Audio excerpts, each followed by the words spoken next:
Hello, magandang umaga po sa inyo lahat. Welcome back to my YouTube channel. Yan po, nandito po ako ngayon sa May Pampanga kung saan nandito po ito si Kuya Edmond, Tatay Edmond. Bicycle rider po ito ng ano pangalan ng lugar tayo? Sampaloc at Apalit, Pampanga.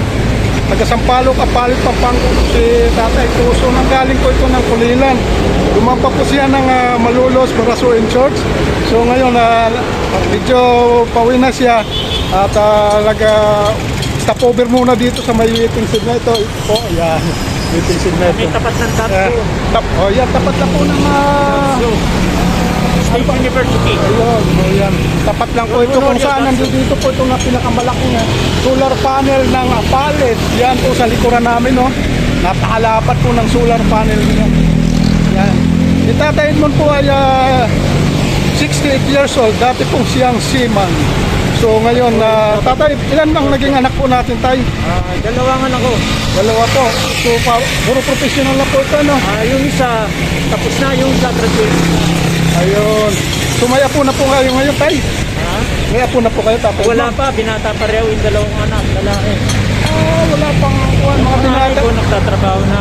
Ayun. Bunso ko, matapos na rin. Ayun. Pero so ngayon, wala pa talagang ako. Ano, kasi Wala pa. ayaw pa magsipag-asawa ito. Ilan taon ng panganay ngayon, tay? Yung panganay ko, 24 na, magbe-25 na sa August. Yung bunso ko, magte-21 na sa March. Ayun. Ayun ang... So dalawa lang ito sila. Dalawa ano? lang, parehong Puro- lalaki. Para di ka nagkaroon talaga ng Babae. babae, ano? Hindi pinalak. Ayun, So nakailang taon po tayo sa seaman na sa Yung pagsiseaman? actually, nag-start ako OFW noong 1990 up to 2023.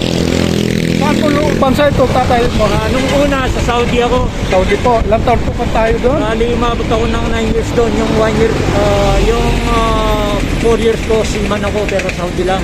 Pero Yeah. island ng Saudi lang. Pero Then after that, pumunta ako ng Dubai. Okay. Abu Dhabi. Okay. Naka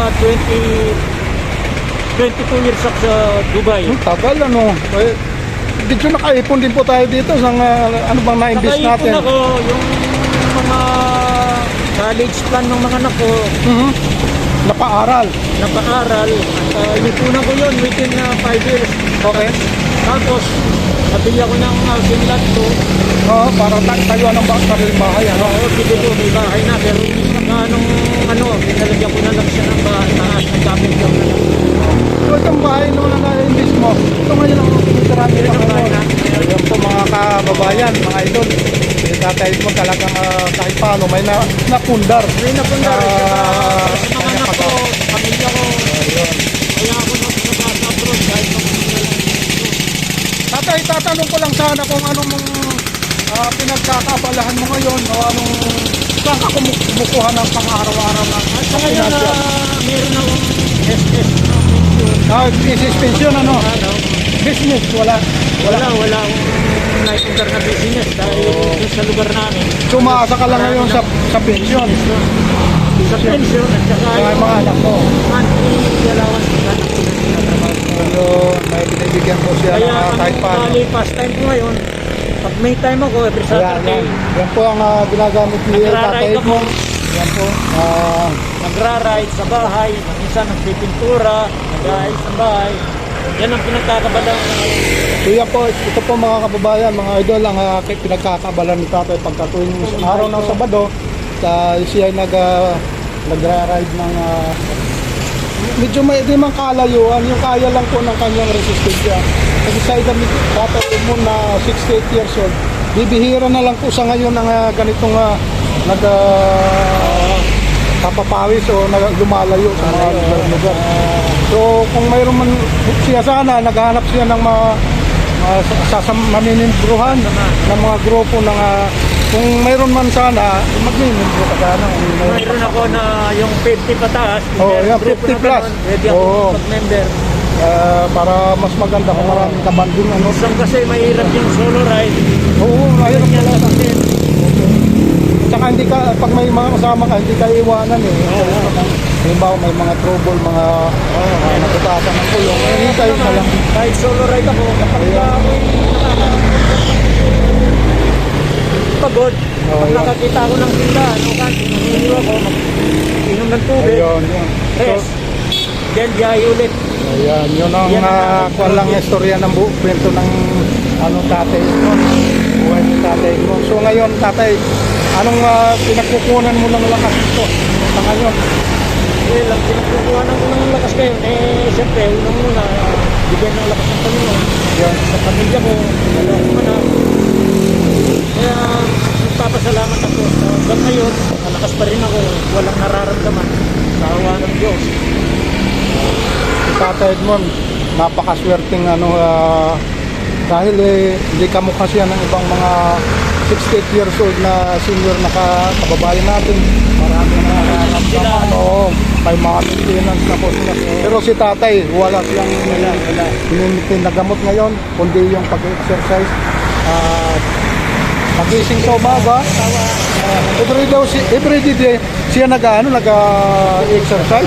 Yan ang pinaka-sikreto ni Tatay. Kaya nananatiling matikas at malakas si Tatay. Yan, Tatay Edmond. So ano naman Tatay ang mga kuwan ng mga anak mo? Yung bang masasabi mo sa mga anak mo? Sa mga anak ko, wala akong masabi sa mga anak ko. Sa tagal ko sa abroad, magandang pagpalaki ng asawa ko sa mga anak ko. Nagtakot sa Diyos, disiplinado, at kung isa nga, nagpasalamat ako, nag-graduate na, yung susunod naman, graduate na rin. Malaking pasalamat ko sa Panginoon at hindi sila pinabayaan at ginabayan sila. Ayun, malaking bagay po yun sa bilang isang magulang. Nagbigay mo yung responsibilidad na Kaya yung sakripisyo dapat ko, yan. ngayon ko Ano mga pangalan nito mo? Anak yung mo? anak ko, Gerald, at yung bunso ko, Lauren. Ayan. Shout out dyan kay Gerald at kay Lawrence. Ito po si Tatay mo na tagpong ko na vlog dito sa may Shoutout po sa inyo. Balit. Ako yung isang vlogger natin. Yan. Ako Kuya yung Romeo papay Vlog. na rito. Kuya Romeo Vlogger. At sa ang pangalan ng asawa niyo? Tatay mo. Remedios. Remedios. Nanay Remedios. Magpalakas po tayo dyan. Huwag makakalimutan yung maintenance natin. Shout out po sa inyo. Sa mga pamilya ninyo. At mag-ingat po tayo palagi. Mag-ingat at makalimot sa mga kasalanan. Kailangan tayong gabay. Maling buhay. Yan. Huwag tayong makalimot sa Kanya. Yan. Huwag natin kaliligtan. Tayong kalimot. Kapit lang tayo. Kapit lang tayo sa araw-araw natin ginagawa. Unang problema natin, may sudasyan yan, ano ang nararamdaman, ganun yan, basta tumawag ka kayo. Ayun. So maraming salamat Tatay Edmond at sana pagpalain po tayo at bigyan pa rin tayo ng kalakasan. Lalo tayo manatiling malakas. Lalo sa ginagawa natin na araw-araw pagrarating na tayo. Mag-iingat po tayo palagi sa paglalabas-labas sa mga highway, sa mga karsada. Kahit saan tayo mapadpad, kailangan mag-iingat po tayo. Kasi sabi mo nga, kahit na maingat tayo kung yung sa lubong natin, yung nasa likod natin, hindi maingat diba? Kahit anong muna na gawin natin, kung ang ibang tao naman hindi nila inisip yun, para nila yung nakakaperwisyo sila sa kapwa nila. Mahirap din yung mapiperwisyo ka, ingat ka naman yan. Wala naman nasa lubong, parang para-para rin, Kaya mahirap din. Kamukha itong sa akin, yung motor medyo mas mabilis, Okay lang. Kaya, Alala yung biyahe. yun nga. Kahit paano, nasusubok na rin ako dyan sa simplang-simplang. Medyo mabagal nga lang ako. Kahit mabagal lang ang mga kung may mga gasgas na rin. Kaya naglalagay na ako nito. Maganda yan. Kasi ko lang hindi ako naglagay. Pero mayroon ako dyan. Ayan. So ngayon Tatay, okay naman po ang ang buhay-buhay natin. Wala na kayong masyadong hindi kasi matapos na Wala mga na. anak mo,